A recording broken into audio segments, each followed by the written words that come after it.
Welcome to the Highcrest Audible. Each week you'll hear something new. It might be a short story, a non-fiction text, the next chapter of a novella, a narrative poem, a scene from a play, or even a legend from an ancient civilization. This half-term, we're exploring the world of non-fiction, real-life ponderings, wonderings, and conversations throughout history. As always, at the end of every reading, you'll be asked one question. Get it right, and your form group earns house points. All it takes is for one member of your form to find Mr. Howes, state the accompanying word of the week, and provide him with the answer. Now, on to this week's reading. Enjoy. Today's reading comes from an ancient China, written more than 2,000 years ago by the philosopher Zhuangzi. His short parables were used to teach real lessons about perception, pride, and perspective. Although these stories did not happen in a literal sense, they show us how ancient thinkers explored ideas about identity, anger, and how humans understand the world around them. Historians treat them as valuable evidence of early psychology and philosophy. Each story uses simple images from nature to express a deeper truth. As you listen, pay attention to the animals Zhuangzi chooses and consider what they might represent. We begin with a parable about dreams and the fragile boundary between imagination and reality. The Butterfly Dream. Once upon a time, I, Zhuangzi, dreamt I was a butterfly, fluttering hither and thither, to all intents and purposes, a butterfly. I was conscious only of my happiness as a butterfly, unaware that I was Zhuangzi. Soon I awakened, and there I was, veritably myself again. Now, I do not know whether I was then a man dreaming I was a butterfly, or whether I am now a butterfly dreaming I am a man. Between a man and a butterfly there is necessarily a distinction. The transition is called the transformation of material things. Stories like this encouraged people to question certainty. But what happens when we are sure of ourselves and our pride turns into anger? Zhuangzi answers this with a second parable. The empty boat. He who rules men lives in confusion. He who is ruled by men lives in sorrow. Tao, therefore, desired neither to influence others nor to be influenced by them. The way to get clear of confusion and free of sorrow is to live with Tao in the land of the great void. If a man is crossing a river and an empty boat collides with his own skiff, even though he be a bad-tempered man, he will not become very angry.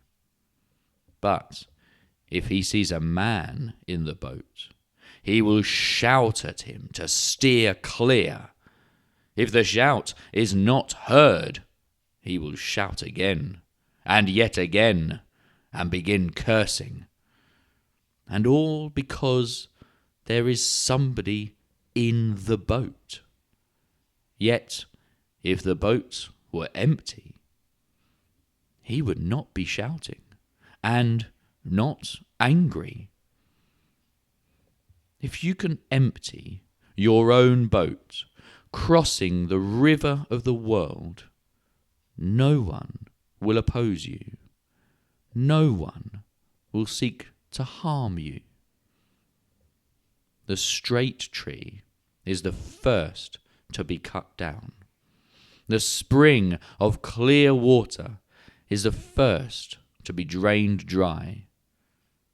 If you wish to improve your wisdom and shame the ignorant, to cultivate your character and outshine others, a light will shine around you, as if you had swallowed the sun and the moon. You will not avoid calamity. A wise man has said, "He who is content with himself has done a worthless work. Achievement is the beginning of failure. Fame is beginning of disgrace. Who can free himself from achievement and from fame, descend and be lost amid the masses of men? He will flow like Tao, unseen. He will go about like life itself, with no name and no home. Simple is he, without distinction. To all appearances, he is a fool.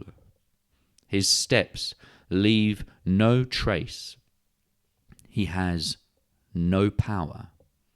He achieves nothing. Has no reputation. Since he judges no one judges him. Such is the perfect man.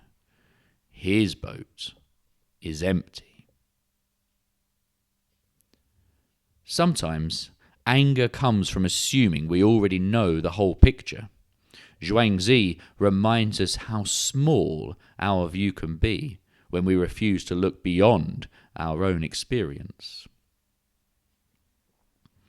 The frog in the well.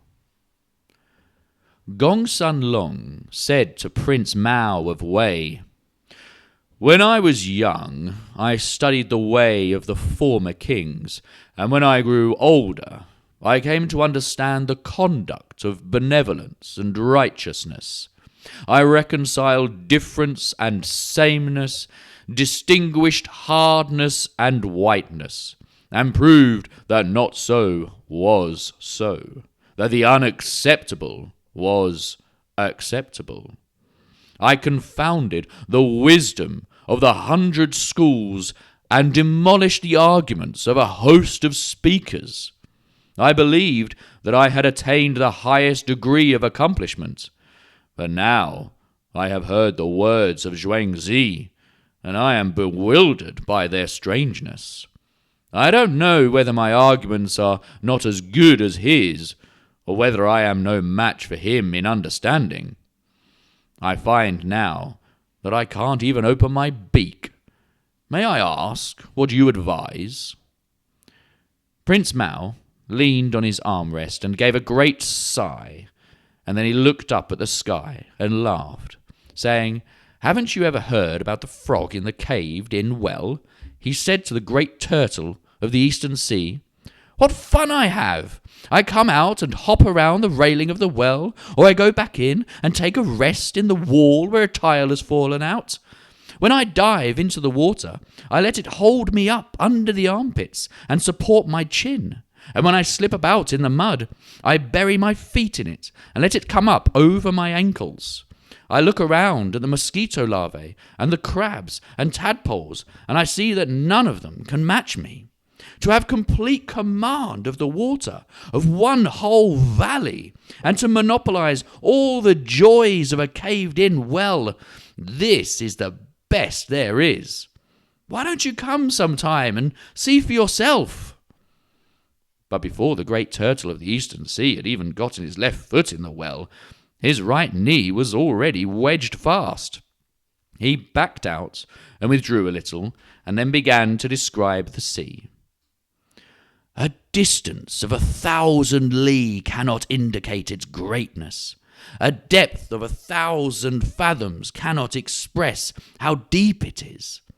In the time of Yu, there were floods for 9 years out of 10, and yet its waters never rose. In the time of Tang, there were droughts for 7 years out of 8, and yet its shores never receded, never to alter or shift, whether for an instant or an eternity, never to advance or recede, whether the quantity of water flowing in is great or small. This is the great delight of the Eastern Sea." When the frog in the caved-in well heard this, he was dumbfounded with surprise, crestfallen, and completely at loss. "Now your knowledge cannot even define the borders of right and wrong, and still you try to see through the words of Zhuangzi? This is like trying to make a mosquito carry a mountain on its back or a pillbug race across the Yellow River. You will never be up to the task. Together, these simple images, a butterfly, an empty boat, and a frog, invite us to see how easily our minds can mistake comfort for truth. We've just heard 3 ancient parables by the Chinese philosopher Zhuangzi, stories that use animals to help us see the limits of our own understanding. Each one asks us to look again at what we think we know, and to question whether our view of the world might be too small. So here's your question. Can you name each of the 3 animals that teach us about our own perceptions? When you've got your answer, find Mr. Howes, tell him this week's word of the week and your answer to that question. Have a great week.